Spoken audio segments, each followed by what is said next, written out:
Let's kick off episode 590 of the podcast devoted to the classic and sometimes the not-so-classic genre cinema of yesteryear with some new music. This is actually a song that's not available yet.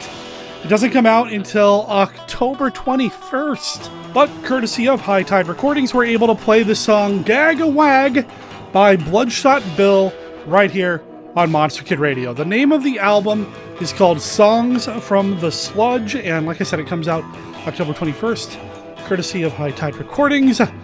Keep an eye out, or more appropriately, keep an ear out for the entire album. I've listened to the entire thing already. I love it. I hope you're enjoying Gag a Wag, and you'll hear the song in its entirety at the end of this episode. But to get to the end, we've got to get through the middle. And what's in the middle of the show? Well, I've got Joe Schultz joining me this week to talk about Teenage Caveman, a Roger Corman film that, when I started the movie, I had certain opinions. When the movie was over, my opinions had greatly changed. We'll talk a little bit about that and about the twist ending and all of that with Joe, and we're just going to catch up with Joe. It's been a long time since I've had him on the show. So we talk about Teenage Caveman, some things that he's been up to, that sort of thing. And of course, we've got Kenny's look at Famous Monsters of Filmland. Wouldn't be an episode of Monster Kid Radio without that. And Mark Matzke's Beta Capsule review continues.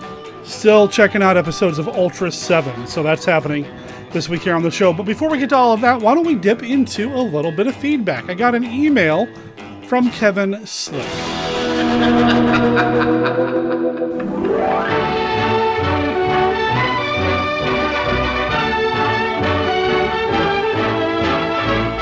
It's time. It's time? Yes, it's time. It's time for Monster Kid Radio Mail Call.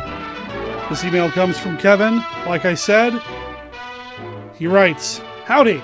Loved the Gamera episode. Also enjoyed hearing more about Pamela. I've seen her Twitch handle many times during the streams. I wish I could catch more of the films, but I'm often playing gigs on Saturdays and need to get out early to set up. I'd love to be part of an MST3K roundtable. A few thoughts. My son and I riff on movies all the time, and I don't think it inhibits our enjoyment of the films in the least. We've been watching all the Ultraman shows in sequence, and we riff all the time, and we're still watching them.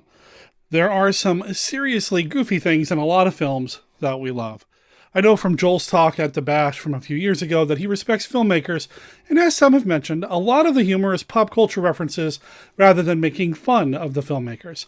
I think that overall it's been a benefit to Monster Kids, introducing many to the love of the genre. Let's not forget, Uncle Forey constantly wrote puns and poked fun at the films with his captions on the photos in Famous Monsters of Filmland, and that was a major touchstone for most of us.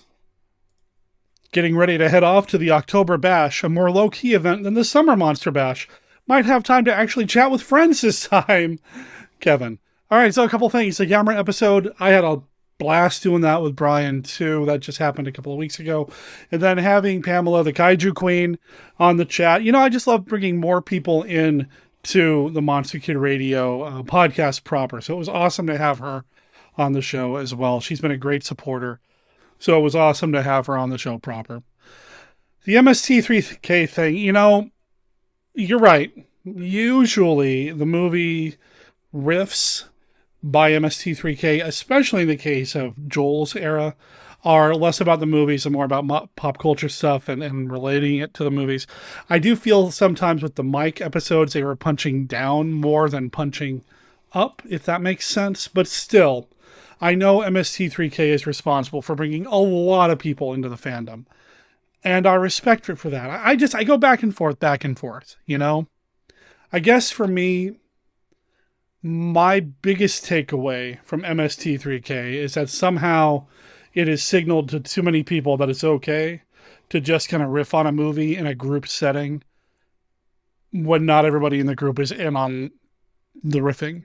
And that's my biggest issue. But at some point, we will do the MST3K roundtable. I've had quite a few people say they want to do it, so we will do it at some point. I'm looking forward to it. I'm taking names, so it'll happen. It'll happen sometime. I've been doing a lot of self-reflecting and kind of figuring out how much time gets spent doing what in my life and what I need to do and that sort of thing. So I'm trying to schedule things, I guess is what I'm getting at. So stay tuned for the MST3K roundtable.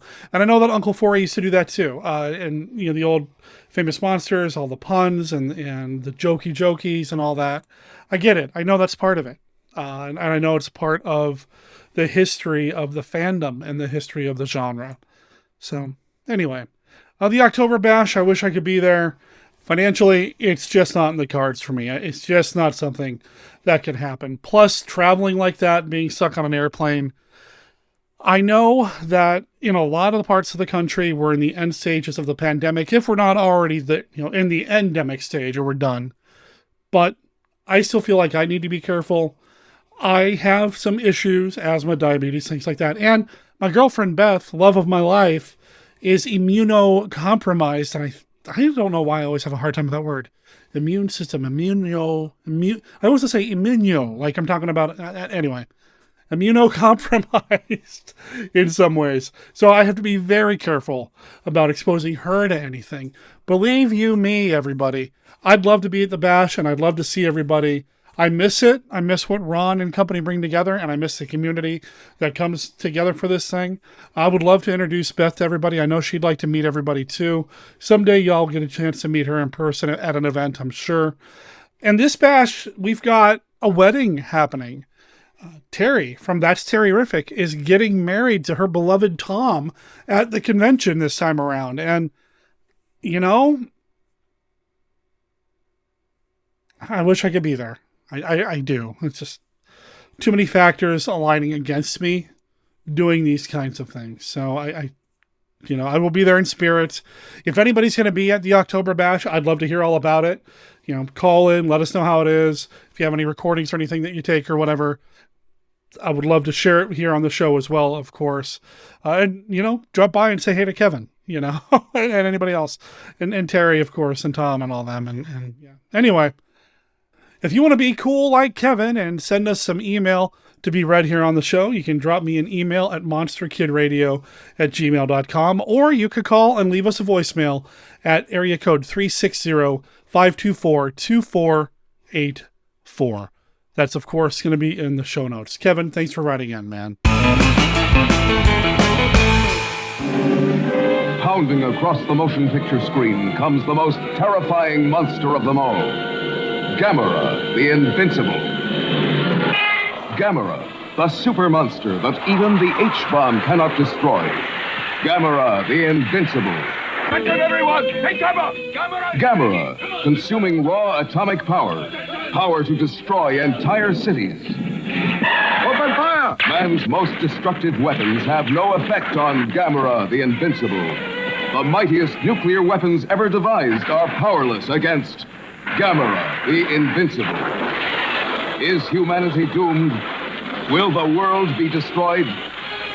The United Nations is called to emergency session in a last desperate effort to save the world.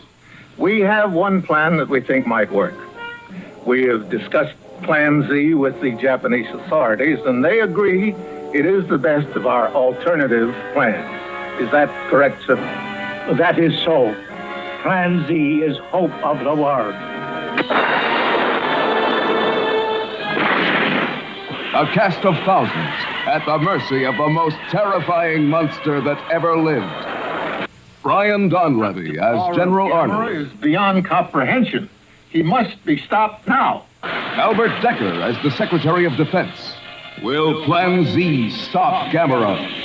Gamera, the Invincible.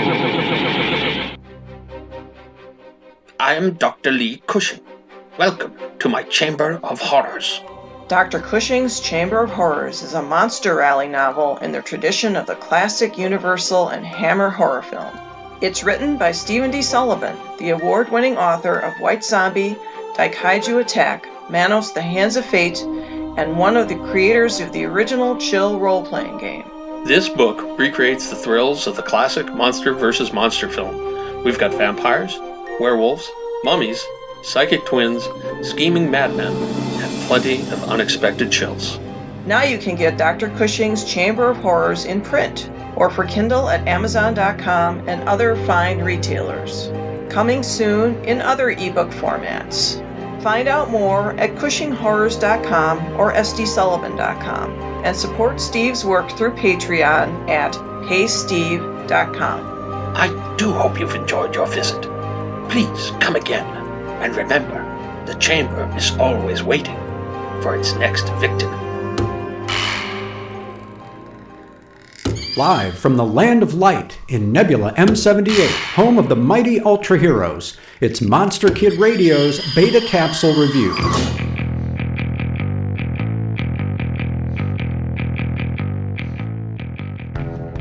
A tremendous explosion obliterates a TDF base on the lunar surface, marking the beginning of Terror on the Moon in Ultra 7, Episode 35. While Officer Shirahama is demonstrating his remote control invention, Captain Kurita receives word of the blast. Meanwhile, the Ultra Guard gets the same news, causing Captain Kiriyama and Dan Moriboshi to launch into space with the moon as their destination. Kurita and Shirahama take flight in the V-3 Station Hawk, also intent on investigating the accident site, and the two captains, who are also old friends, establish radio contact with one another, reminiscing about a previous space mission. When Kiriyama starts experiencing odd physical symptoms, it looks as though there's too much oxygen in the cabin, something that Dan should have noticed pre-flight.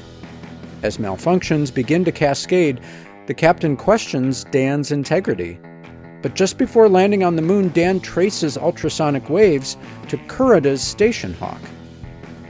Kurita and Shirahama beat them to the demolished base, where Shirahama tries to pull out Kurita's oxygen hose. In the ensuing struggle, it becomes clear that Captains Kurita and Kiriyama are the objects of an elaborate revenge plot and have been lured to the moon for one deadly reason. Terror on the Moon essentially limits the story to the aforementioned characters, and it's a classic case of less is more, giving the two teams of two plenty of time to interact. There are a couple of effective crescendos of suspense, one regarding Shirahama's true identity, and the other involving Ultra 7 being deprived of solar energy in his battle against Moon Monster Pedro, who looks like he could be a distant relative of Smog Monster Hedera. Central to the success of Terror on the Moon is the chemistry between the captains, who love to bust each other's chops when they're not saving each other's hides. Space Station V-3 Combat Captain Kurita, who viewers first met in Ultra 7 Episode 3, was played by Hiroshi Minami, who would go on to play Command Officer and pro golfer Ippei Amada in Tsuburaya Productions' Mighty Jack. Minami enjoyed an active career in movies and television, with a role in the cult classic Yakuza film Branded to Kill, and an appearance on the American TV show I Spy. For Monster Kid Radio's Beta Capsule Review, this is Mark Matzke reporting.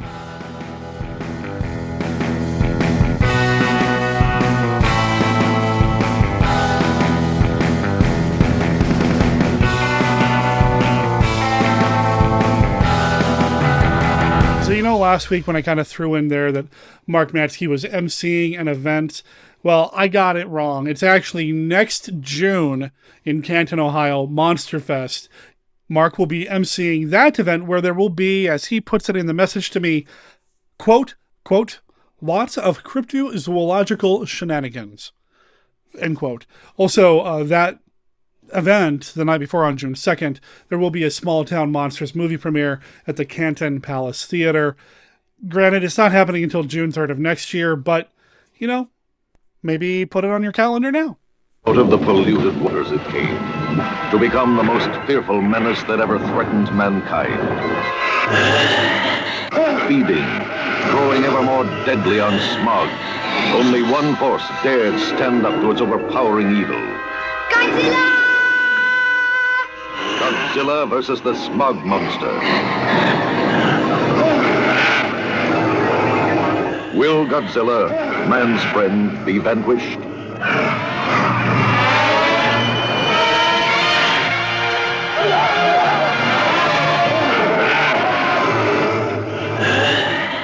More than 1,600 dead have been reported, while other casualties casualties are expected to exceed 30,000.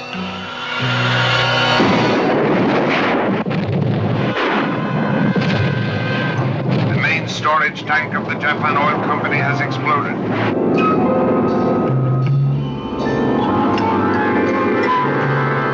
Nothing man can do can stop the smog monster.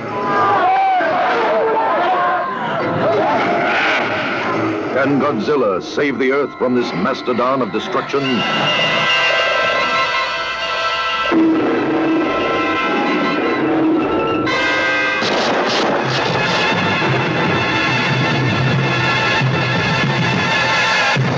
Hello there, Monster Kid Radio heads. This is Kenny with a look at Famous Monsters of Filmland.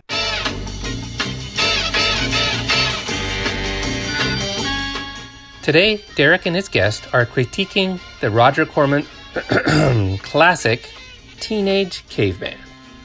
I found a brief mention of the film in FM 94 in an article entitled Shock-a-Bye Baby, which was about surprise endings in monster movies. I'm going to read it for you. So obviously we have a spoiler alert. If you have not seen the movie and want to be surprised by its shock ending, fast forward 30 seconds so you don't miss out on the fun watching the actual movie. I will pause before reading so you know when to fast forward. Are you ready? Here we go. 3, 2, 1. The audience knew that the primitive humans and monsters in Teenage Caveman were our ancestors, but no one suspected that they were actually the aftermath of a nuclear war. The Teenage Caveman was played by Robert Vaughn, who later went on to much greater fame on television. After that time, he returned to movies which included some sci-fi flicks that FM covered. The first of these is found in FM 142 from April of 1978, Starship Invasions, where Vaughn co-starred with Christopher Lee. Let's hear the mention of Mr. Vaughn in that article. But the story of the unfortunate Robert Eckert comes to the attention of university professor Alan Duncan, Robert Vaughn, who does place credence in the existence of visitors from the void and has become a popular talk show figure on TV by expressing his unorthodox views. He takes the report seriously. There is also a 3/4-page photo of Vaughn reading a UFO book. Here's the caption. Unthinkably fantastic objects? But Robert Vaughn, playing university professor Alan Duncan, believes in the existence of extraterrestrial astronauts in Starship Invasions. In FM 170 from January 1981, we read about Vaughn's return to his roots. He had a starring role in the Roger Corman production of Battle Beyond the Stars. Let's read how his character was introduced in this Star Wars 7 Samurai homage. Vaughn for all and all for Vaughn. Following his fortunate encounter with the clones of Nestor, Shad heads for the planet Noskasta, and there meets Gelt. Robert Vaughn. Vaughn, of course, dates clear back to Teenage Caveman, and in succeeding performances has distinguished himself in The Man from U.N.C.L.E. series and won an Oscar, an Emmy, and a British Oscar. He appeared in the sci-fi film The Mind of Mr. Soames. Vaughn plays Gelt, a renegade, a man with a price on his head in every sector of the universe. He is presently hiding out from interstellar minions of the law. Shad is chagrined that he can't pay the high price Gelt demands for his expert services, but comes up with a compromise. I can't pay you what you're worth, he admits, but perhaps you'd be interested in a safe refuge. I can offer you asylum on Akir. Accepted. I'm sure many of you are, like me, doubting that last blurb from Famous Monsters of Filmland, and I just had to check it out. You're right, Robert Vaughn did not win an Oscar, but he was nominated in 1960 for a supporting role in The Young Philadelphians.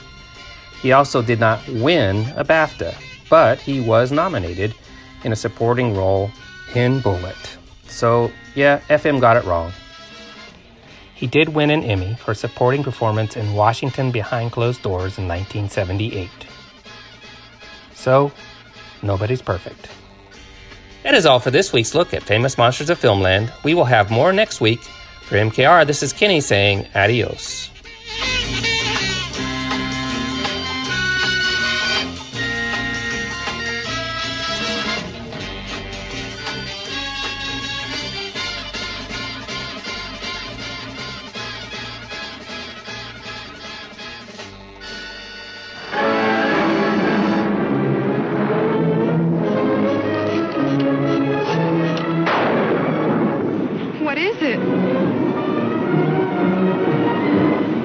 I don't know. Ejected from unexplored secret stratus, this giant, harder-than-steel piston disgorges strange creatures, inundating our world, twisting the emotions of women, distorting our men.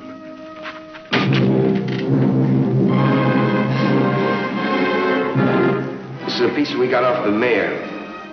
Reflex action like a snake. Cut a snake in half and the two pieces go off in different directions.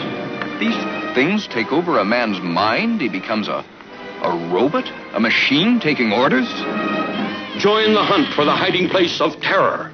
Find the breeding place of these globs of destruction. In feeding the mouth parts, rupture the cells, convey the food to the stomach by a pumping action.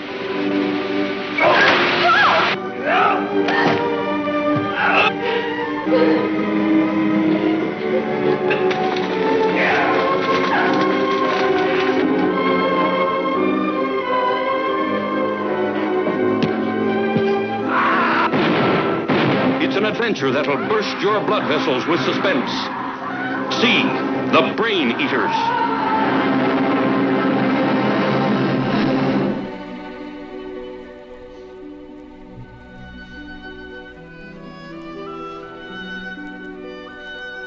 This is Count Dracula, and I'm here to offer you a friendly warning.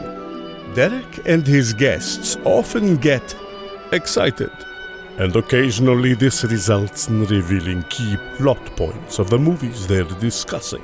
You know how the children of the night, monster kids, can get sometimes. So consider yourself warned. And don't come begging to me to kill them for their transgressions afterward. I have more pressing issues to take care of, like that pesky Van Helsing.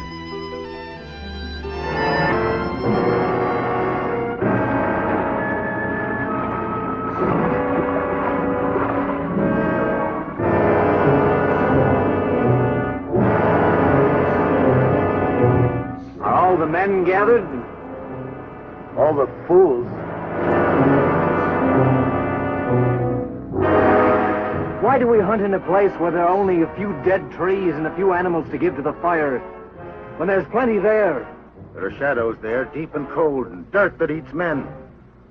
And animals far more terrible than any you've seen. What lies beyond? Just as modern man reaches into outer space, primitive man searches beyond his horizons, finding new and terrifying creatures in his prehistoric world. Massive beasts, his simple weapons only anger. Killer dogs he had not yet learned to tame. His courage proves the teenage caveman all man, winning for him a woman's love. We could make a place to lie down on, space above the floor so the cold couldn't reach us as we slept. A love pure and passionate and pagan, strengthening his courage, his daring, his dreams. I came to give this earth to the clan. See the awe-inspiring beasts in a teenage caveman's world. See reptilian monsters locked into the death battle. All right, so we are recording. We are live. I haven't had my friend Joe Schultz on the show in forever. It happened like once, I think, right? Yeah, it's been a while. Thanks, Derek. It's been a while. We did, I can't even remember. It's been that long. It's been that long. It's been Day the World Ended. I think it was like 150 or something like that, or 250 maybe. Oh, man. Gosh. Yeah. Yeah, you know, it's the thing about the longer I do the show, the more episodes, the more I forget. What number are you up to now? You're up to this crazy we did number The Day now, the right? World Ended, and it was in December of 2017. Oh, I was a kid back then. Episode 350. 2017? Yeah. No way. So 5 years later, you're back on the show. I'm very, very glad to be back on the show. Wow. Wow. Yeah, I know. A whole Marvel universe happened in between. Oh, gosh, you're right. It's been a lot. And you've been a busy, busy man. You've been doing all sorts of stuff. So back then, I was like, yeah, this guy that I know, he did the Backstreet Boys video, he did some special. But you've built up a lot of stuff since then. I mean, you've been doing teaching and videos and movies. You've done some things for MKR. You've just been just a busy, busy man. Yeah, I'm grateful. I've just, it's been nice. Teaching VFX was fun because I love seeing the enthusiasm, all the new people jumping in and see what we can do. The technology keeps changing. I'm actually up for a teaching job, I think, the beginning of the year to do Unreal Engine, which is something I've been working on a lot. Again, it's cutting edge stuff, and we can create these amazing visuals we could have never done, before. And then since I'm rooted in, the practical effects world, I'm kind of this rare oddity now. So I'm in demand because there's not too many of us around that remember how to do it or actually professionally done miniatures and makeup effects, practically, and creature design and worlds. And now all of a sudden it's, the computer age. And I think it helps. I mean, it helps a lot. I'm working now. Today I've been doing wounds, people getting their throats slashed, bullet wounds and stuff for movie Karaganda, which I've been working for. We shot it last year. I was makeup effects supervisor on the shoot. I did all the practical gunshots with squibs and blood effects, and now I'm in the post world doing the rest of that follow through, and I'm going to be building a prison camp. I have airport shootout, helicopters exploding. It's just a ton of shots and a lot of work, but it's rare. But I love the fact that I can take it from practical and then just nursemaid it through the digital area and get it done, to be responsible and have that kind of input with the director and going forward. So now I'm in the computer world and wish I was on the set. But when I'm on the set, then I kind of sometimes wish I was in the computer world. I think he's awesome. I mean, having this kind of this hybrid approach, and I think it makes it all the better, right? Because what looks good based on all of your experience as a physical effects artist. So you're able to bring that eye to something that a lot of people, I imagine, have never gotten their hands with latex or fake blood or something. So I think that's awesome. Right. You kind of see how light reads and how just things look in the real world. With these guys, like in the earlier days, they had to make do with what they got. And it's like, whenever I meet a director, I don't like it when they ask, what is the software you use? What is this and that? And I'm like, I'm not your guy. I want them to say, this is the shot. How are you going to do it? And then I have a million options as opposed to just the console. I could do part of it miniature, I could do part of it for real, I could do part of it this way. And it winds up looking more effective because it's a blend and it's just cleaner that way. It looks more realistic. It's more creative for the artist because you can kind of mess around and do, what and what looks better. So I like approaching it as a shot. And when I teach, I tell them the same thing. I ask them, what do you want to see? They're like, well, I want to learn animation. I'm like, no, what do you want to see? If you want to see yourself on the moon, do you want to see a rocket ship explode? What do you want to see? And then you will learn all the techniques to get there, whether it be practical or digital. So I think it's just a better approach. And I wish people today would do that approach and approach the shop as like more of a problem solving, not just like, let me just go to the one of digital and that'll be it. I think it's awesome. I did a very, very brief stint. The last time I was in school in college, I did a year at the Art Institute of Portland doing, and I was pursuing a computer animation degree. I washed out like I have with all of my schooling, and my whole, drive, I suppose, was that I wanted to blend physical effects with visual effects and kind of just make both fields better. It sounds like you're doing it. What was that? I was watching John Agar movie the other day, the one Scenes of Iwo Jima. I'm blown away by those effects in those days. They're practical explosions, miniatures, especially in these war movies. It's amazing stuff. And even looking back, like I know, like people, artists now, like looking back, how did they do that? How do they kind of pull that stuff off? What I do think is promising now is, especially with Unreal Engine and the new technologies, we're scanning in models. So instead of building a spaceship in the computer, which is precise and exact, you can build a miniature spaceship and you can scan it in 3D, and then you have that spaceship to manipulate in the digital world, but it has all the textures, the colors, the paint, the artist, touches built into it. Same thing with miniatures and props, that you don't have to build in the beauty. You can have the best prop maker in the world make a prop gun, and you can scan it in and get it into the other medium. So it doesn't lose that craftsmanship. It's just, I was explaining to my buddies, the Skotek brothers, that just think of it, that you build a spaceship the way you've always built it, out of wood and plastic and styrene, but instead of filming with the camera, you're just scanning it with another device. It's just another recording, but then you have that and you can manipulate it. And the biggest problem with those models is when they're 8 or 9 feet long, is just rigging them and moving them around and manipulating them. In the digital world, you have the same look, but you don't have those problems. So I like that kind of hybrid approach, and that I'm really interested in, especially like transformation techniques.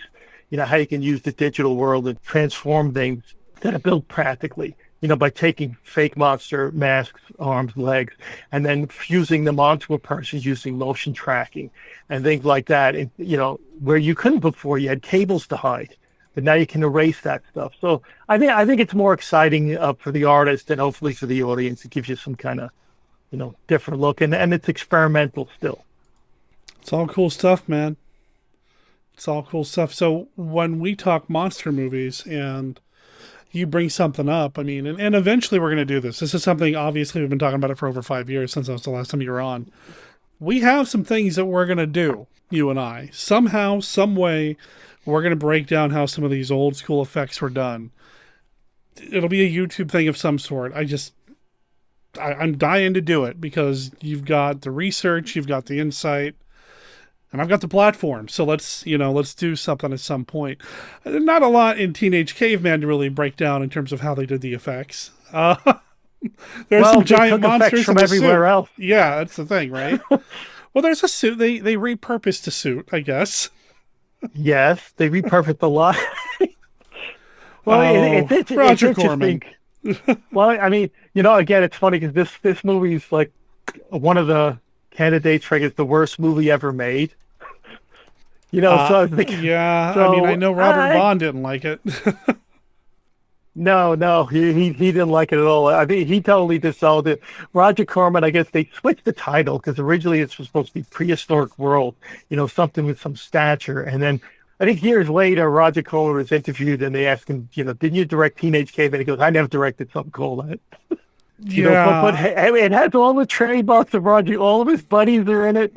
It has his hands all over it, including the fact that, Bronson Cave, right? The cave, and, the cave the Teenage Cave guys are in, which, yeah.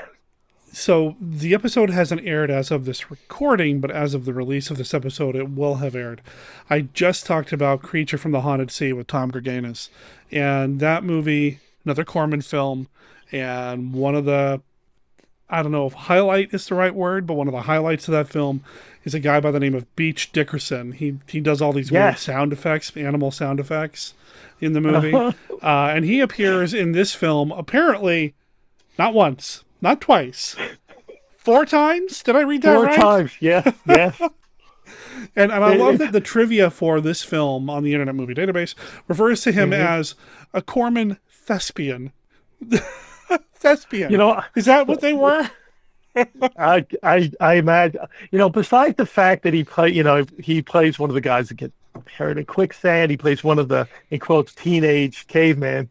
I think he plays a bear in a bear suit, which is interesting. But the best one I like is he plays the drummer at the funeral for his own character that drowned.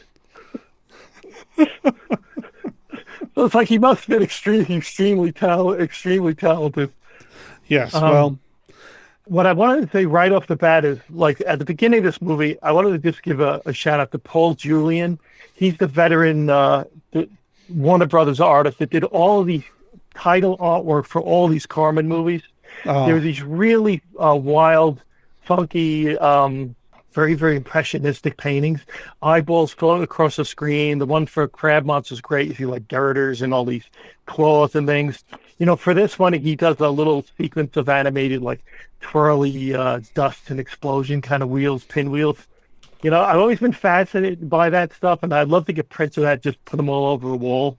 Once a wall, wow. just his impressionistic artwork. You know what I'm talking about, right? Yeah, for sure. At the beginning, he has a good one with, I think it's Attack of the Cramons has like spiders. There's one for brain eaters, all of them. So at the beginning of the movies, Paul Julian, he was a Warner Brothers guy, did Looney Tunes. That makes sense. I could see that.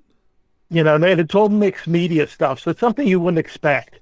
You know what I mean? Like, for a title, there's just one or two weird paintings. There's a certain creepiness about them that I really like. Yeah, so Teenage Caveman, 1956. Arkoff and Nicholson was supposed to be prehistoric world. It's on a double bill with How to Make a Monster, which had Teenage Werewolf and Teenage Frankenstein fighting. So I see why they changed the name, yeah. It's funny because actually I think that it's a better name for what it fits, although nobody's a teenager in it. Yeah, I know. Robert Vaughn. How old was he when he made this, 26. And how old was Steve McQueen when he made The Blob? He was in his 20s too, right? Yeah, I think he was younger. So I guess in this movie, would have been like a grandfather, but it's like, I guess they left the cave at a later age. 28 years old when Steve McQueen made The Blob. He was 28. So, okay. There's a lot of talk in this movie about reaching manhood and stuff like that, which I got to think a 26-year-old Robert Vaughn probably wasn't too keen on. He has this look on his face the whole time.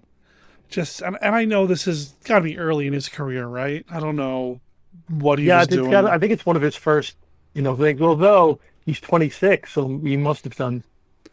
Looks like he did a bunch of television. That makes sense. And you got Robert Vaughn, Man from U.N.C.L.E., Magnificent Seven, Target Farm. What was interesting is, he plays this really over-the-top role in Superman 3 that I liked. Which is the first time I saw him. That's the first movie I ever saw him in, was Superman 3. Which I thought was kind of like Kevin McCarthy, Invasion of the Body Snatchers, where he does these big dramatic roles. And then he chews up the scenery. They're very similar in that respect, that he could play this villainous character in a fun way. So with this one, it's funny, the second character, Darren Marshall, is given equal billing or right under his. And she had 6 credits, just did TV credits. So I guess she was supposed to be up and coming. She's just kind of like the woman, right? The blonde maiden or something like that. But she only did minimal TV credits, and they were mostly bits after this. Of course, there's the lovely bad guy, which they refer to as the black bearded one. Frank Dakova. And he was 48 when he did this. And again, he's somebody has this very distinctive growling face, but he was in 10 Commandments, Atlantis, the Lost Continent. It was funny to find out he was in the Incredible Hulk, F Troop, and then Love American Style of Wolverine. I saw that. Wow. I was like, okay. So, but he was 48 when he did this. He was in the Adventures of Rin Tin Tin back in the day. Another one of these guys that did a ton of television. I get the impression that a lot of the cast, a lot of their background was based in television, which is how they probably got him so cheap to do a cheap film like this. And then I guess, the Symbol Maker was in Attack of Leslie Bradley was in Attack of the Cramons. But then you have the company, Jonathan Hayes, whose Little Shop of Horrors, Day of World's Ended. Ed Nelson, the Brain Eaters, who we're going to talk about soon. Yes, I promise, listeners. And then it was also good to see Robert Shane as one of the older guys, the firemaker. He has his hair split down. He has a beard. He was in a ton. He was in Kronos, Neanderthal Man, Giant Claw, War of the Satellite. Giant Claw, for sure. Yeah, that's what I love, the Giant Claw. I don't know if I've ever talked about it here on the show, but yeah, I like that one a lot. So. Yeah, he has a distinctive voice. And then, of course, Beach Dickerson, which, imagine having the name Beach. That can't be his given name, right? The first time I've ever come across it, so I guess it's the first time for whatever. So anyway, these are a group of characters. There's no bodybuilders among this group. Let's just put it that way. It's basically like he got his friends and people he knew would do this movie, put them in Bronson caves and said, okay, you cavemen. I guess it gets this bad reputation that, and there's funny things to look out for. Like I know the costumes change constantly. They're made out of like carpet remnants, not fur at all. And you can see that they're carpet remnants. They're falling apart, so they keep having to pin them up. So they kind of keep changing. Nobody has a beard. Well, there are a few people with beards that are neatly trimmed, like the bad guy. But, for cavemen, they're immaculately clean and they're all styled. They even shave the back of their necks with their haircuts. Yeah, the hair in particular. I was noticing when Robert Vaughn's character is leading his group of friends to go across the river. They all looked sharp, man. They got the product in their hair. It's like, yeah. And you have this group of cavemen that are basically restricted. They're living in this valley and they can't leave it because there's all these taboos that have been set up. And they have like the keepers of the law, the fire maker, the symbol maker, a guy who just all day builds something and he just breaks it to remind them whatever you build is going to fall apart. It's like, I want to know where the barber is. Because, if you got all these guys, because he must have been keeping, he must have been keeping really busy. But it is, I think it's funny that besides the age thing, everybody does look, I don't know how you would shave in caveman days, a rock, I guess. They had, and I noticed this too, there was a lot of like stone spears and things like that. But Robert Vaughn has a hunting knife strapped to his side the entire time. I guess it could have been a stone knife, but it sure looked like it was made out of metal. Where'd that come from? Well, yeah, but hear me out here. I was checking this out. It occurred to me that when, no spoilers yet, but when you get to the end of this movie, all of that stuff is logical that it would still be there. Yeah, and that's actually where I was going with this too, is because we're going to spoil something about this movie that kind of makes the movie much cooler than it has any right to be, I think. Yeah, it makes up for all these inconsistencies. If they were, I am pretty sure they were not intentional. But if you look at it with this twist that they were intentional, it makes sense, and it kind of looking at back of that way, you're like, oh, this is genius who wrote this. Yeah, sure, genius. I'm sure that's what Roger Corman and all them thought. But it is really interesting. It brings to we'll get to the end because it's like a M. Night Shyamalan thing, I think. But anyway, Robert Vaughn is he's the hero of this. He wants to get out in the world. He has his teenage angst at 26, and he wants to get out and see what's beyond the valley where there's more monsters and dinosaurs and just more country. He's stuck in being literally in this little cave. So he wants to get out and explore this stuff, convinces his friends like any good friend would to go with him. They are dinosaurs, all wonderful stock footage from, 1 million years BC, right? The original. And then it's all kinds of armadillos, all kinds of things. There's the obligatory quicksand. So one of them gets, killed in quicksand, but then later on he's playing the drums at his own funeral. So I guess that worked out. But he brings them all in, he stays there, and the big thing that he's warned about is there's this creature that kills by its touch, the monster that kills by its touch. And his father's the symbol maker, and his father draws all these cave paintings, and he tells him that you have this creature, it's larger than a man, it's impervious to spears, it's poisonous, its touch can kill. So while he's out on his journey, with his friends, firstly they get all dispatched and they leave him there. After the one guy gets killed, they all leave him there alone. And then he has an encounter with this so-called creature, runs away from it and knocks himself out by running into a tree. Right? Sure. Then the rest of them come back and they just rat on him like, so-and-so took us out when we shouldn't have been. He's a bad egg. And then, of course, the bad guy with the good old black beard there starts just, ripping into him saying, we should kill him, we should kill him, we should kill him. It's kind of like his answer to everything, right? Yeah. The funny thing also in this movie is there's a lot of stuffed animals besides the bear suit. I think Robert Vaughn is carrying like a deer over his shoulders, and the legs are all like twigs dried out. And even when he throws it, it's like boom. Well, even before that, though, like it opens with them bringing like a deer or something over, right? Yes, that's right. Yeah. So I guess they, must have raided some, some trophy case, and so let's get all this stuff in there. But yeah. So basically, he has this encounter. He goes back, and then he has to, take his medicine. He had the guy killed and everything else, and luckily, saner heads prevail, and they let him live. But they're going to kind of kick him out of the cave, which he's okay with his girlfriend. They're going to build another cave, like on the side of it or something. Yeah, they're going to go build something somewhere else, and there's this. Why the cave is big enough for all of us? Why don't you sleep? Like, well.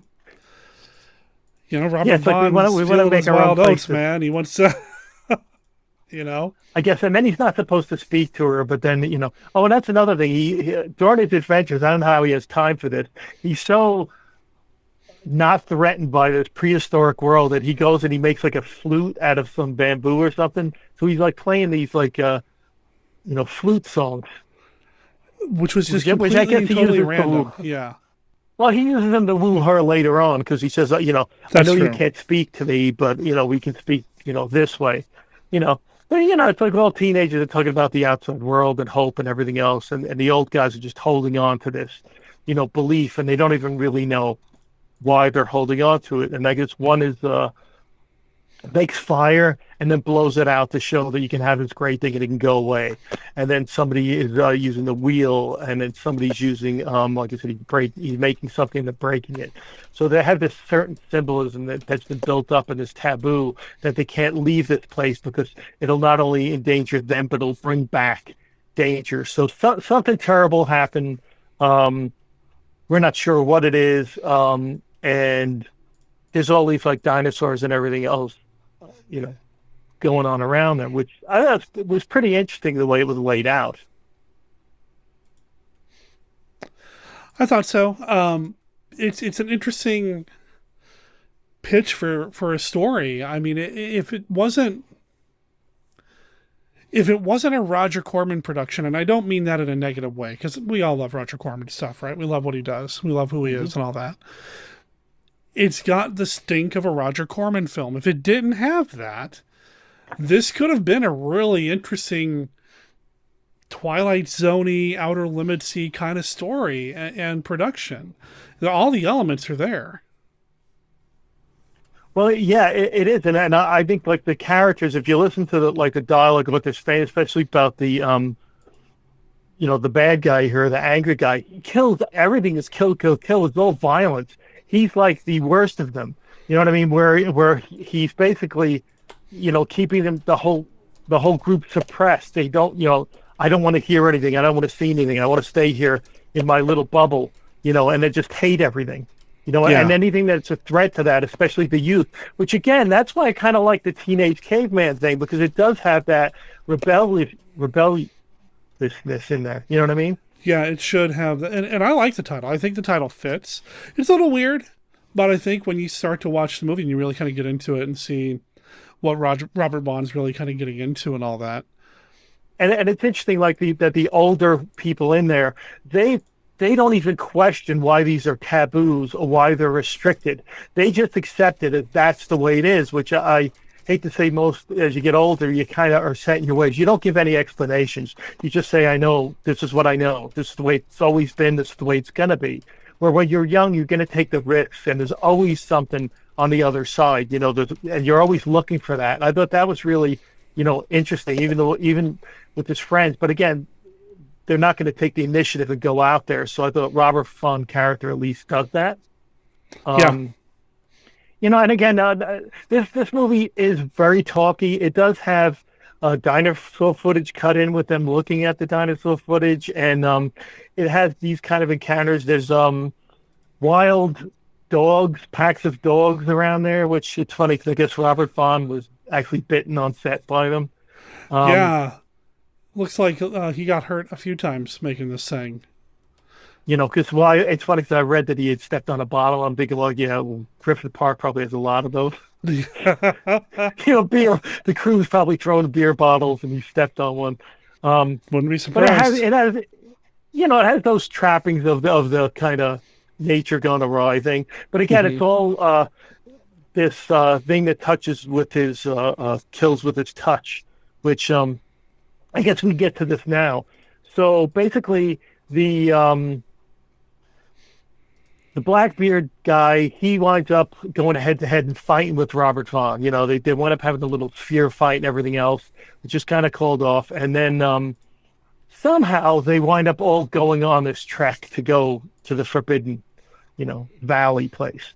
And they do encounter this creature. And the one guy again is kill, and the creature doesn't seem threatening. It's not like jumping on him. It's kind of there, and it's creepy looking. But Robert Vaughn is keeping his head on straight, saying, "Well, don't jump to conclusion." I forgot to say later before this in the movie, a guy from another tribe makes it in on horseback to the cave. And again, our bad guy's like, kill, and he winds up stabbing this guy. And the guy's one word that he says is peace. So that kind of sets where that guy's frame of mind is, regardless. Yeah. But I guess this is where the big spoiler comes in. Y'all heard the warning earlier. We're spoiling this one. Spoiler. Yeah. So basically, the creature winds up being... I guess he gets a sphere thrown into by the bad guy. The bad guy gets hit with Robert Vaughn takes out the bad guy with a bow and arrow. As this creature falls to the ground, its head comes off. And first of all, the creature it's a reuse of the suit from Night of the Blood Beast, which is this really weird hybrid creature with a big long kind of like elephant kind of aardvark snout and claws and everything else. And anyway, you see that it's a mask, and there's this very old man, very old, extreme old makeup. You see the gums of his teeth and everything else. And he's dead now. And then I guess in the suit, there's a book, and the book comes out and it has picture postcards. And the postcards are, go ahead, Derek. I don't know if it's not a science book, but it does talk about the atomic era. There's pictures of like world leaders shaking hands, the Pentagon. We're not in the past, folks. good old New York City. Yeah. From an aerial shot. They're looking at this two symbol makers, father and son, are looking at this thing going, these must have been symbols from an old age. And then we have our narrator kick in, who was the older gentleman wearing the suit, and he says that, we were a group of scientists on a mission, and the bombs let loose and destroyed everything, every trace of humanity. And him and his fellow scientists, just a handful of them survived in these protective suits, of which is the one he's wearing now, which I guess makes sense with the breathing and stuff. And but anytime anybody would come near them because they were so radioactive, they would kill them with their touch, accidentally kill them. He also it's funny, it also mentions that he lived a prolonged lifespan, generations, because the radiation had done that to him. And I guess that was to justify the fact that if he didn't, then he should be just as old as people in the cave. Right. So they had to so at least they were smart enough to add that one thing in the dialogue. There is a lot of footage of atomic bombs. They use the she creature. They use Jonathan Hayes again as the mutant from Day World Ended. Just to show that how the world just went topsy-turvy crazy, how like the prehistoric beast came out again. And that's basically how it ends, but even stranger on a rewatch, it ends with them having the cave, the caveman leaving the cave, going off into the thing. It's all of them. And the narration says, but this all took place a long time ago. Since then, they've done cities and this and tools and everything else, and they wound up in the same place. So they're trying to make a point that this is like cyclical, but it's going to keep happening. So maybe this is in the past, and it's so maybe this. Well, yeah. So so it is in the past, but it's the past of another thing. So it definitely reminded me of like you said, the Twilight Zone kind of things. Yeah. M. Night Shyamalan's The Village has that same kind of thing where you think you're in a certain era, and I think there's a plane or some telltale things in that movie, eras or ways persons speak, that is hinting that that's what's going on. And even the creature actually in that movie looks a lot, similar. It's kind of pieced together. But I think that's what was kind of interesting, is that if you look, knowing the end of this movie, and you go to the front, you're like, okay, maybe there were knives, maybe there were. Yeah, haircuts is definitely a big stretch. But I'm saying, it makes a lot of the inconsistencies kind of more plausible, I guess. Yeah, I mean, maybe we're giving way too much credit to the filmmakers here, but it does I know I appreciate the ending a lot more. It didn't make up for a lot of sins. True. And it is a fun movie to watch. It's not just to see these different actors, in it. And it does have a feel of somebody using whatever they had flying by the seat of their pants, which is kind of nice,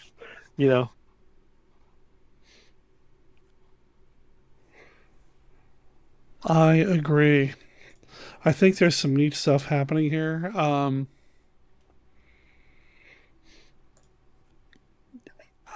was glad to watch it. I'm glad, I just watched it. I've been sitting on this one for a while because we've talked about doing it. We're going to do this movie. So I've been sitting on it. I didn't watch it until last night.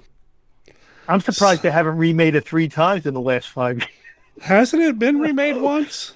It's been remade once, but it was totally, it was just the title alone. It was the ones they did for TV with Stan Winston was doing the design, and it actually was a caveman. It didn't have any of the story in relation to it, although I think it did have the apocalyptic thing going on, but they're kind of, very, unrelated.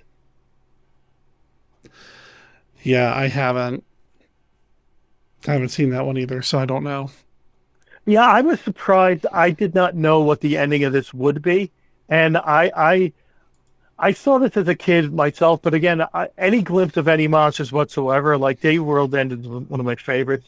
So to see a glimpse of that, of the she-monster, and again, just to see them, and again, they weren't on television, so you kind of were like, wow, this is interesting. And I also I kind of wish he was doing a combined universe, which I know AIP, they were talking about that like within the last 10 years about doing that, but I imagine it just fell. Yeah. But I imagine it all fell through. But this is kind of where, by using bits and pieces of other movies, it kind of gave an explanation that the other movies dealt with nuclear holocaust and mutations, and now those mutations are referenced in this movie. I thought that was definitely interesting, and it could have been this big sprawling, Well, now I kind of, I've always wondered how they were going to do that, because I remember when we read about that, it was kind of a big deal within certain circles, and then just nothing ever happened. I wondered how they were going to bring in all these movies that were so clearly not connected, like the Viking women movie and all this other stuff, how they're going to make it all work. But I don't know. This movie kind of opens that up a little bit. Yeah, it does. And it's just kind of interesting seeing how well it fit. I mean, it did fit, pretty well, especially since Bronson Case is in all of them as well. Mm-hmm. And the same people. It was nice seeing people. It's funny because you can see how people age in these movies. But it's nice seeing, like, again, Corman stock companies coming into their own, and they're like, you can see they were kind of friendly as far as like, okay, guys, we're doing this. Mm-hmm. And they were like, okay, yeah, let's just get the cave thing. I mean, it was just, again, I think it was more of a novelty at the time because you had the, as far as the caveman thing goes. What I did think was funny is in that it was double billed with How to Make a Monster. Now, How to Make a Monster, the makeup artist, I remember this in Teenage Frankenstein, Teenage Werewolf, but he actually makes himself up as a caveman, and he beats the security guard with a giant bone. So I gotta think if that was the first feature and you saw this caveman, you're thinking the second feature, man, we have him like younger, like caveman with the bones. Right. That's a more but- caveman-y caveman than what we end up with. I mean, not to harp on it too much, but yeah, and we've already talked about it. The cavemen in this are very clean-cut and very... They even speak so eloquently, you know? Exactly, It's like, they do. I know, it's funny, they don't do like, and this, even the broken English is not broken. Right. Which, again, looking at the end, kind of makes sense. But they can speak English well, but I guess they can't write it because they got to use these really crude symbols. Yeah, so like there's a whole. I mean, there's a lot of things in there. I think conceptually, that are in the scale. Unless we're just reading into it too much. But again, I kind of like the fact that you can. Yeah, which it's cool.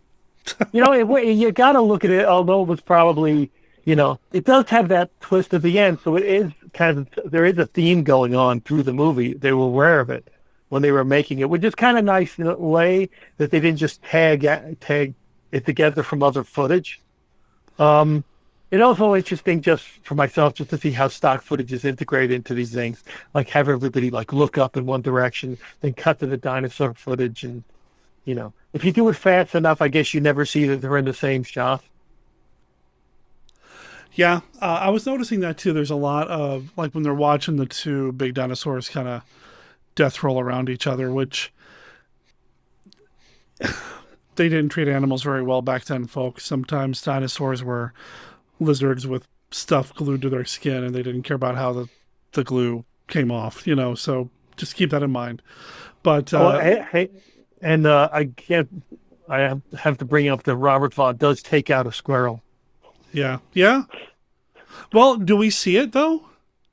I don't think we see the impact, but he eats it for dinner. Yeah. So no, we don't. Well, and that's more that stock footage could've- sequence, though. That's that stock footage stuff that you're talking about, because it's an extreme close-up, very well composed and shot footage of a squirrel on a branch.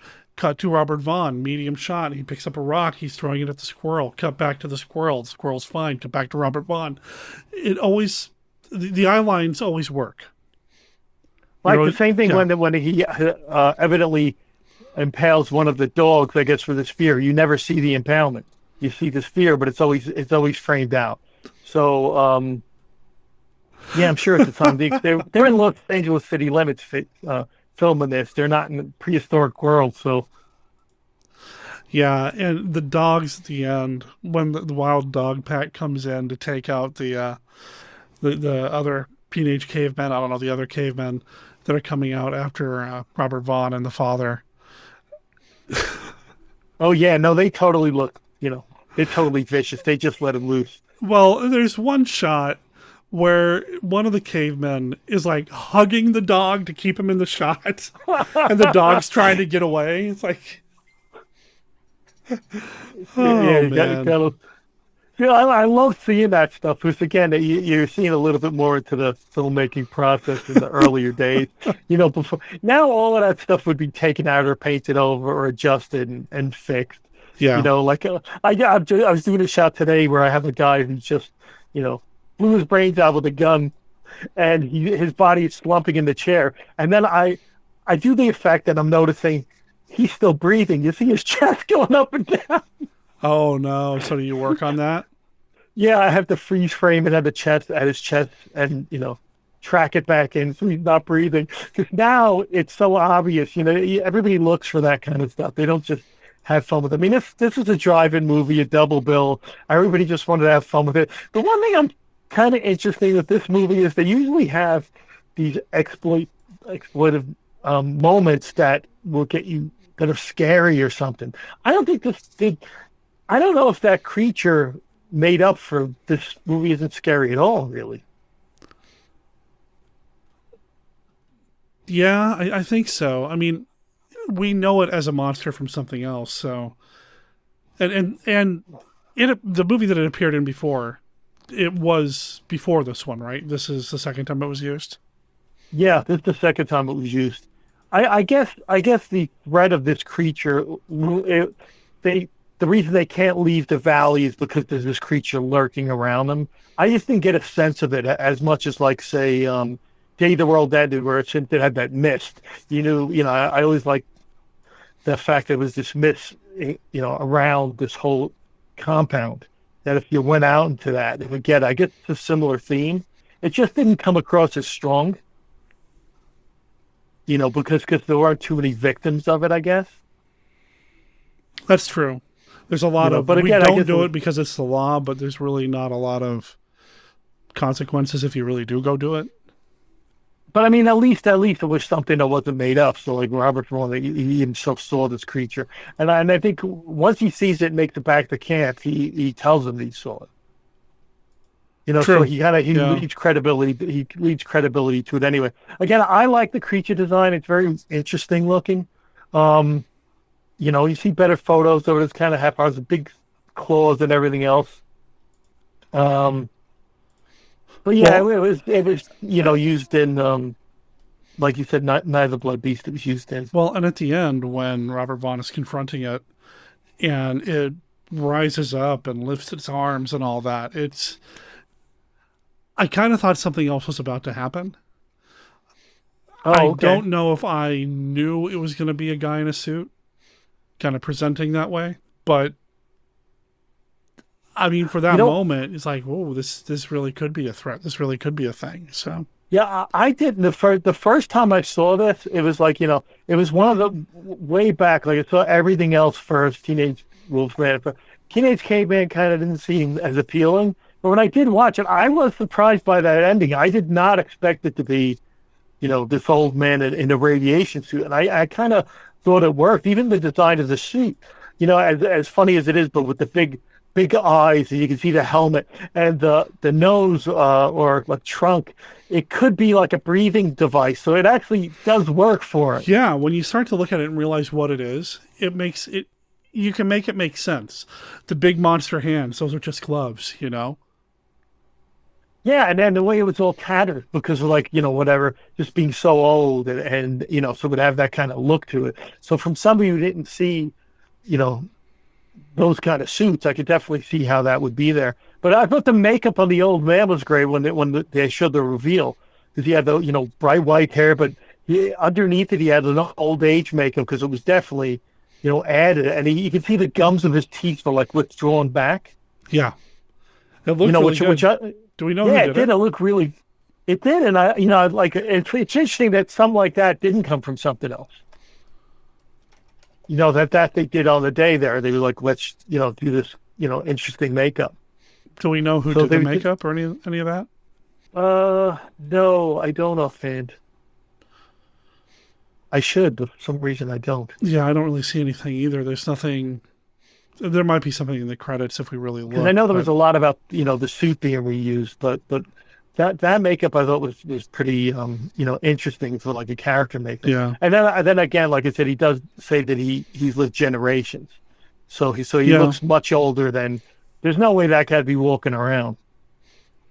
And that whole communication thing, like earlier when that poor man comes in, that's what I think was interesting too. Earlier on, when the guy from the other tribe comes in on a horse and he's made this long journey, and he's slumped over the horse. And again, the bad guy's like, kill him, kill him, kill him. He's a monster. And then he even says, look at him. He has like 6 legs because he's trying to convince them that the horse and the man are somehow one being fused together. Oh, it's a good point. Yeah. Which again is preying on fears. And I think it's just a threat to his authority is basically it.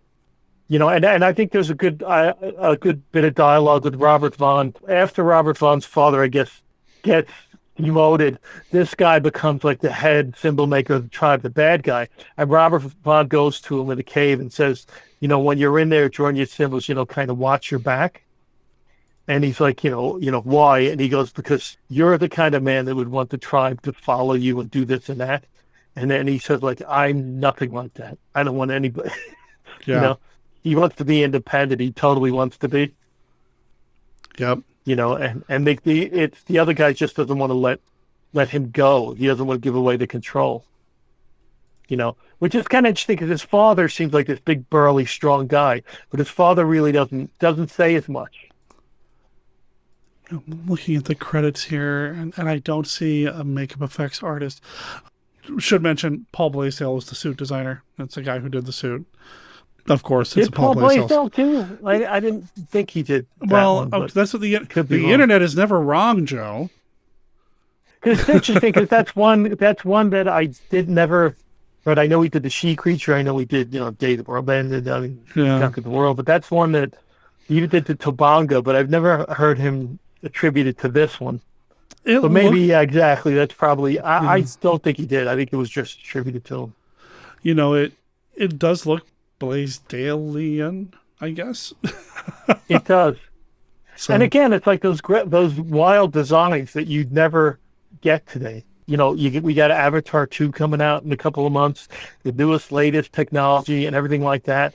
And the more realistic something is, I just don't like it. Yeah. I like something that I can't explain why arms and legs are where they are from. I like that kind of thinking. I always wish that the Avatar movies had creatures that were like Angry Red Planet. Where they were just so bizarre and out there. Okay, they were definitely not, visualized well at all, right? But something like the rat, bat, spider, crab thing, something like that is more interesting to me on an alien planet than something that has two more legs or arms or limbs, that is still grounded in earthly biology. Yeah. But again, this creature design, again, they're just, I guess they just ran free with their design. Like Paul Blaisdell was just great with just coming up with whatever he wanted to. And then he had scientific theories to back it up. What would life be on Mars? What would be life beyond this? What would be, like we talked about years ago about Day of the World Ended, about how you develop a third eye, how you develop telekinesis, how you would develop, your skin would be like armor, so it'd be impervious from radiation. All those, adjustments. Yeah. Like I love those. I loved it with those on that movie about the miniature arms coming out of the guy's shoulders. Because his explanation was like mutations sometimes take long turns, and this was a long turn that never developed, but the remnants were still there. That's genius. Yeah. Yeah, I mean that's really some thinking and some. It's not like put them in and make them cool. There's actually a reason for it. So yeah. I it's funny because I do like Night of the Blood Beast. It's interesting for a whole nother thing that we could talk about later on. But I mean, I don't know if the design kind of works good in this, maybe better. Really? I just by looking at the functionality of it, even like the size of the head, and it has that kind of helmety feel to me. But again, somebody needs to make this into a plush figure or something. Y'all can commission Tracy or Dominique to do that. Yeah, this isn't in public domain, huh? Yeah, I don't think it is, which is too bad. Because I'd show this in a heartbeat in the stream. I know at least 2/3 of it probably is. Well, that's a good point. That's a really good point. They bring us put stills in for the rest. That's a really, really good point. But yeah, I think this was, released on something. I don't think this movie gets a lot of love. It's like I said, it's given that reputation. I don't think it's one of the worst movies of all time because I think it has a thought process behind it. I don't think it's that bad. No, I can't fool filmmakers who have a decent idea that are trying to get through it and they just technologically can't. Mm-hmm. Or budget-wise or whatever. Some of the other ones that, like, again, I thought it was confidently acted. It was definitely felt like a theater group. What was interesting is, like the girl at the beginning, Dara Marshall, she hardly says anything. She has like 2 lines, and I think the women in this movie, I don't think anybody says a word. As a matter of fact, I was watching it, and I noticed that a lot of the other cave people, almost none of them say anything except the close stock company. And I was thinking, was it because they didn't want to pay them as day players, that they couldn't have any dialogue at all? Yeah, maybe. It could have been. It's funny because his wife is almost mute. The symbol maker's wife is always, touching him, always almost like sign language speaking to him. The few But times. then later on, I think when he's sick, she says he's okay or something. Well, and there's a lot of just one word, one letter responses to a lot of things. I know. I like that too. They were like, they're not even sailors. They're like an I. Yeah. I also wonder, and I'd have to go back and rewatch this now. Do we only get dialogue in medium or close-up shots of the main characters? They just not even bother pulling out the microphones for the group shots with people? I don't know. I'd have to go in and double check. Yeah. Because I don't care what Robert Vaughn says, and Roger Corman may be dismissive of this one because of the title change. I think there's some cool stuff here.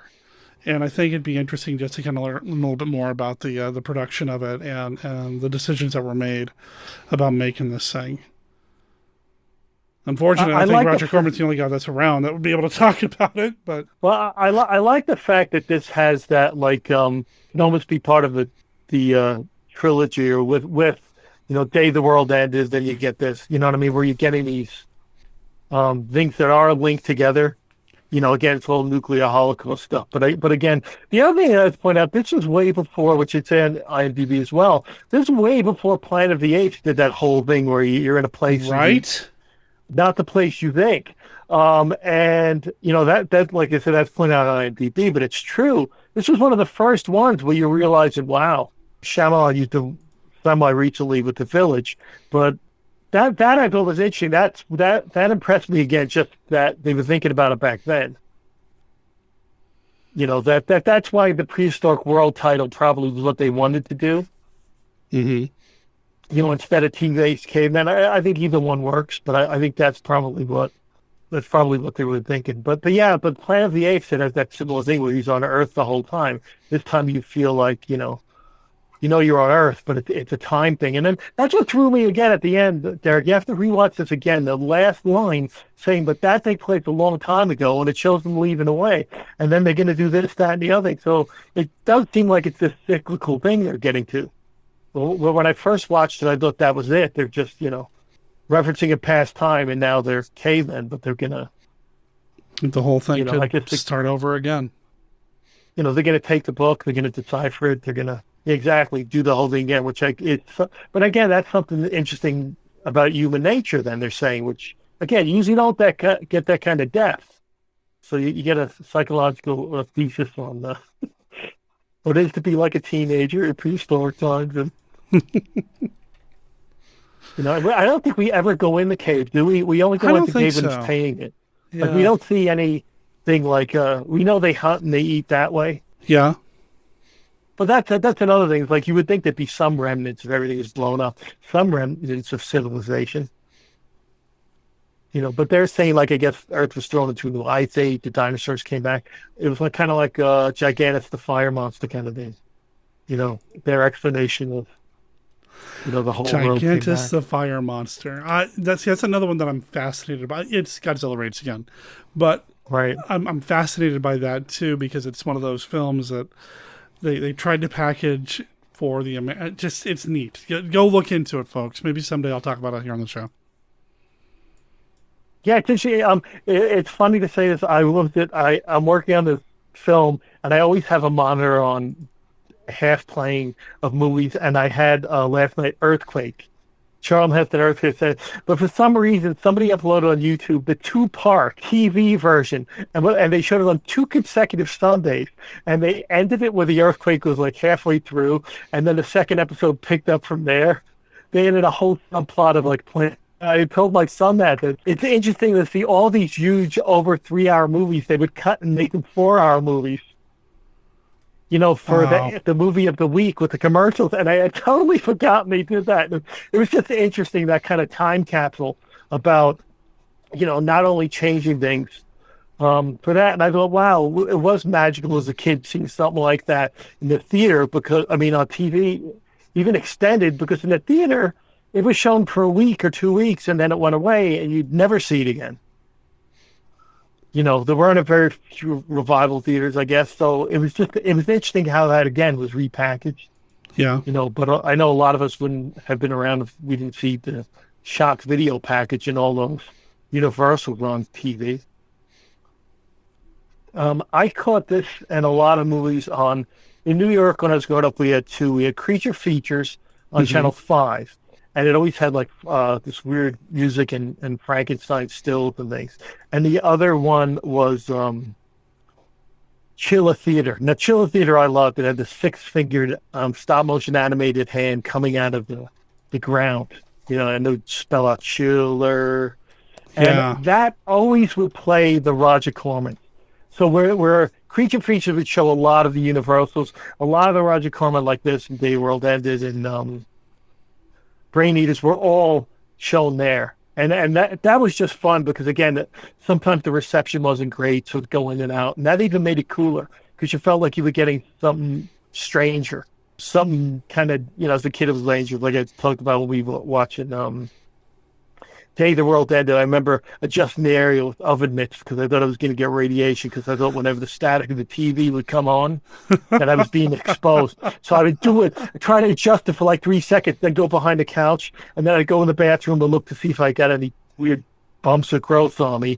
Then I'd go back with the oven mitts and TV again. So there's this constant thing. And my brother, I'd like keep him behind the couch because we didn't want to get hit with the static because the static to us was radiation. So that kind of, it was just kind of fun. And this is the kind of movie which I'm pretty sure we had a wooded area by us when we were growing up that we would make our own spheres and we'd go around and we'd just be playing caveman and everything else, waiting for some monster to jump out, at us. Most of the time I was the monster. Of course you were. But yeah, of course again, it's just, it's just so there's a certain, magic in that kind of a thing. They're totally time capsules. They were. This was young in Roger Corman's career. And he's done some amazing stuff. I recently watched, what was it? Frankenstein Unbound, which I hadn't watched for years. And that was just the last thing that he directed. Yeah. It's the last thing on his directorial list. I actually remember really liking that. I haven't watched it in forever, but I remember really liking it. How'd it hold up? It held up really, really well. It was very interesting because, again, it had contemporary cast like Raul Julia, I guess, was Frankenstein. Yeah, is that right? Yeah, no, I liked it because I thought it was a total different take. It's funny because it had a lot of modern technology in it. Mm-hmm. I heard that Roger Corman is, now he's developing a remake. I don't know if he's directing or not, of Little Shop of Horrors. And not musical. It's not a musical version. So I guess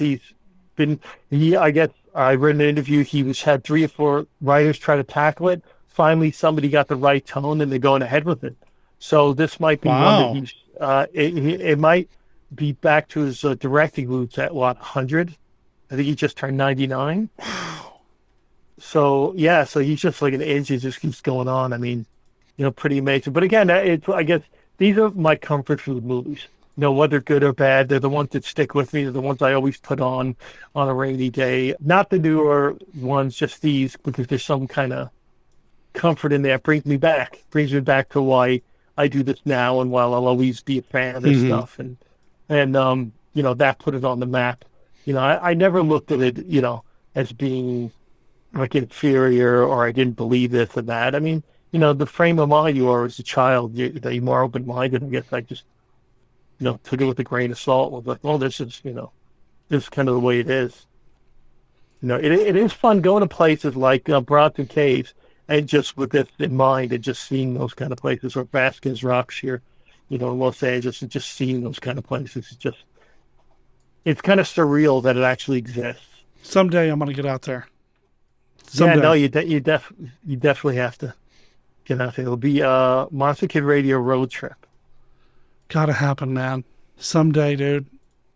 Someday. But yeah, jinxing stuff. And like Derek had talked before, we have this ongoing project about the way things were done in the old days, just different techniques that are still, very vital. I'm trying to recreate a bunch from my own experimentation.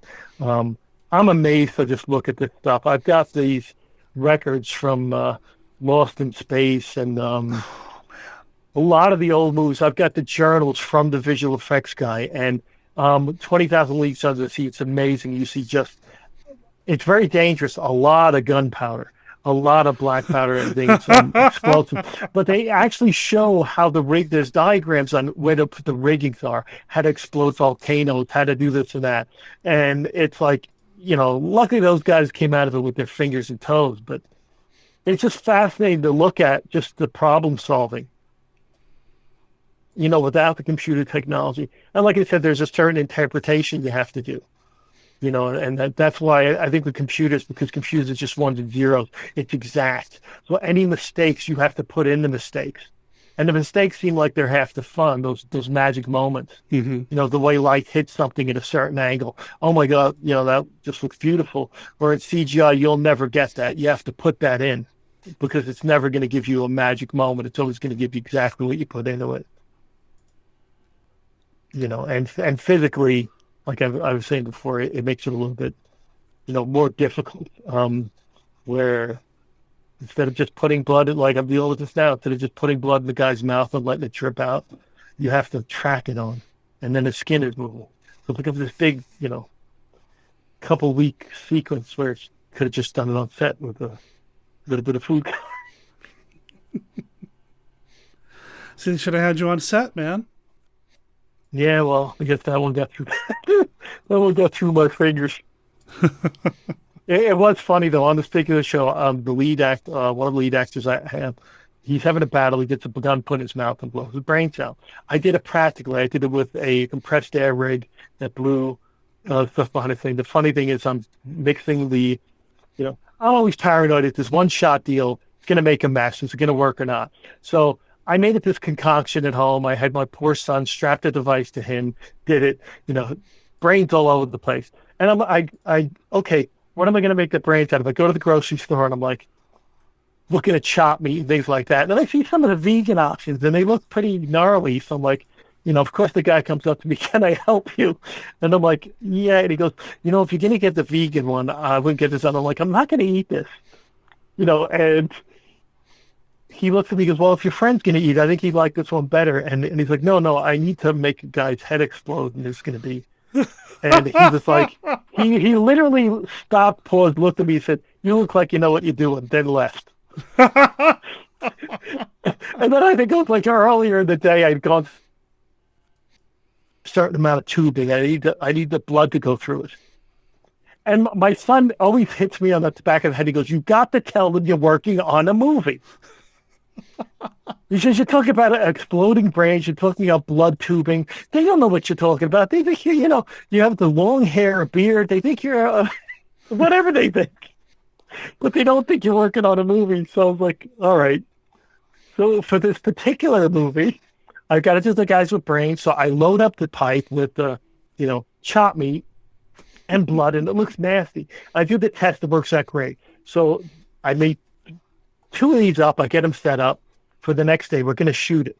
The shot's right after lunch. And I'm at lunch and I'm like getting those feelings of getting to me again. Oh, no, it's a one-shot deal. What happens if this doesn't work? It's been in the fridge all night. Do you think maybe it got stuck, congealed together? Oh, no. So I get it, and there's the trash bag. And I said, let me just release the valve a tiny bit. I released it a tiny bit. It used the whole thing. It went all over the place. The whole place where we were eating looked like brains exploded all over. And we're shooting after lunch, so it worked. But then, like 10 minutes we have to do the shots. I'm looking around, and at craft service, so I think we had Swedish meatballs. They were all gone. There was all of the good stuff that I could have used was already gone. The pasta salad just wouldn't look the same. So I see something that wasn't touched, and it was a box of Slim Jims. And I'm like, Slim Jims are made of meat, right? So I get my little knife, open up all the Slim Jims, and stick them in and use those. We did the shot, the one take deal. It turned out fantastic. Went all over the place. It was really gruesome, and everybody applauded. It was so funny. And then they're like, what did you use? It was Slim Jims. So forever now, I'm going to use for brain material Slim Jims. So, all right. So you never know. So Slim Jims do have a purpose. You know, yeah, I got nothing. I got nothing. I think so. Well, I told you about thinking about a CD of pants. I'm like Roger Corman, those filmmakers, like, again, I applaud these guys that have very little money, just have to make it up as they go. And Right. a lot of it's just hopes and dreams. And do you know if it's going to work or not? No. But that's part of the fun part, especially shooting it. You know, that's fun, just knowing that. But so anyway. So if you ever have that specific need, I'll keep it in mind. So stock up on the Slimbies, and for some reason people weren't like just grabbing them up. So probably work better than the meatballs would have anyway. But yeah, and I'm not even gonna guess with Slim Jims, and they just say it's some kind of meat. But yeah, so that's a little behind the scenes. Yeah, you stumped me, man. I don't know. I got nothing. I got nothing. But yeah, so we discussed other projects or other films we were going to try to cover on this. So yeah, we're going to be talking about Brain Eaters at some point, folks. So hold us to that. That's going to happen. You've brought up a couple over the years. Yeah, well, Brain Eaters. Derek and I own Brain Eaters now. We each have one. You know, so we want to kind of get that into the conversation.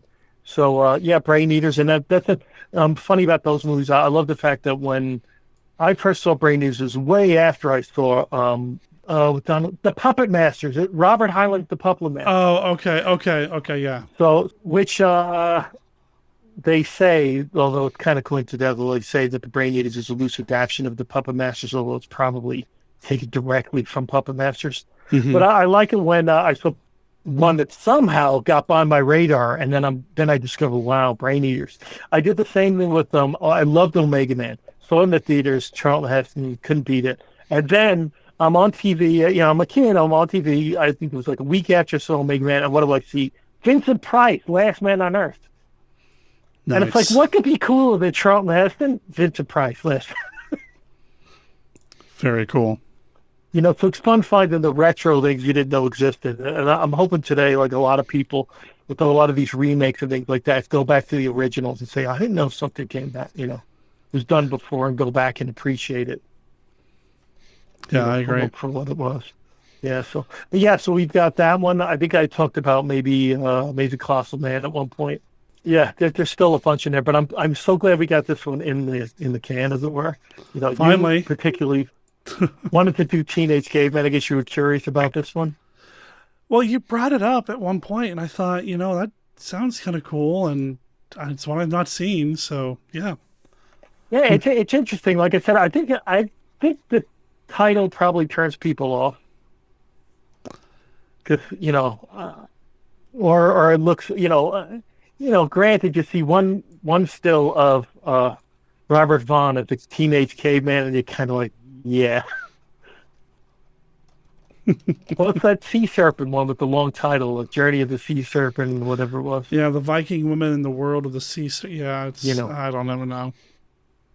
Which had the same dog. I read it had the same dog, so that had something going for it. There should be, this probably is like the 6 degrees of separation or something with Roger Corman. The Roger Corman game. That makes sense. That'd be probably too easy to do.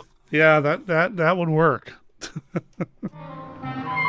Discover Planet of the Apes. A civilization where humans run wild in the jungles, and the superior beings are apes. Tribunal has placed you in my custody for final disposition. Do you realize what that means? No. Emasculation to begin with. Then experimental surgery on the speech centers, on the brain. And a kind of living death.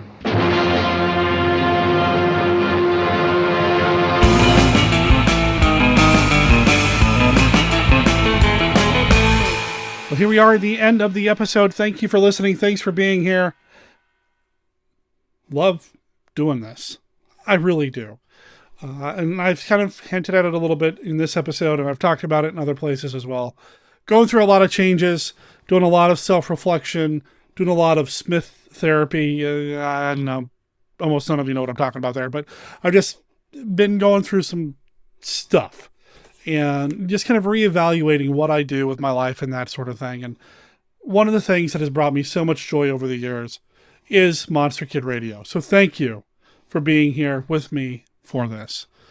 If you want to know anything about Monster Kid Radio, what's going on with the podcast, where you can find us, links to anything we talk about, monsterkidradio.net is where you're going to want to go. You're going to find links to our Facebook page, our Facebook group, our Twitter, our Discord, our Reddit, our Patreon, our Twitch. It's all there. We do so much, or at least we have the option to do so much. I'd love to have you there to join us and do some of that much with us. That didn't make any... Y'all know what I meant. But please check it out. You're going to find links to everything we've talked about here on the show as well. We're also going to have the Amazon affiliate links. So if you do want to pick up anything, please consider using the Amazon affiliate links because it really helps us out here on the podcast. It helps me out, and it helps me justify to myself and my bank account how much time I spend working on and producing the podcast. So please consider using the Amazon affiliate links. Even if you're not buying anything that there's an actual button to, just click on the button that looks like Frankenstein's monster walking. It's got a big A in the middle of it. Just click on that. That'll take you to Amazon itself and keep you within the affiliate bubble or umbrella.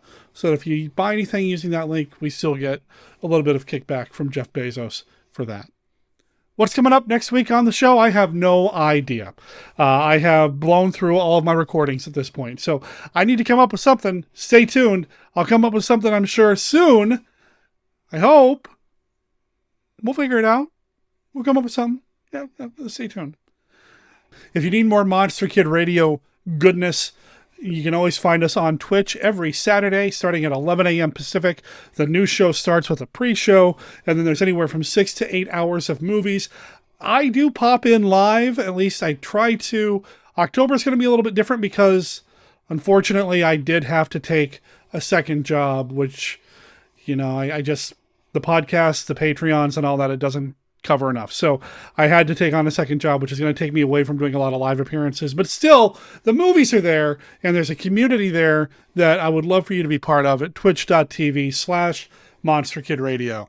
We put those movies on a loop, so if you don't catch it live, quote unquote live on Saturday, you can always just stick around and tune in and catch up with the movies. And then we start a new stream on Tuesday at the same place at around 3:30 p.m. Pacific.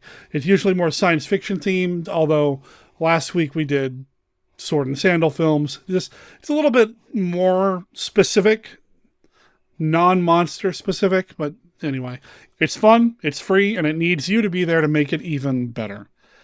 If you're interested in what's going on with me personally, I am tracking my writing journey over at the Monster Kid Writer YouTube channel. Just go look up Monster Kid Writer. I'll make sure there's a link in the show notes to that as well. And I think that's about it. So remember that Monster Kid Radio is a registered service mark of Monster Kid Radio, LLC. All original content of Monster Kid Radio by Monster Kid Radio, LLC is licensed under a Creative Commons Attribution, Non-Commercial, No Derivatives 3.0 unported license. Of course, it doesn't apply to the song Gag-a-Wag. That is copyright 2022 Bloodshot Bill, provided to the show courtesy of High Tide Recordings. You can learn more about High Tide Recordings at their website at hightiderecordings.com. High Tide is HITIDE, then recordings.com.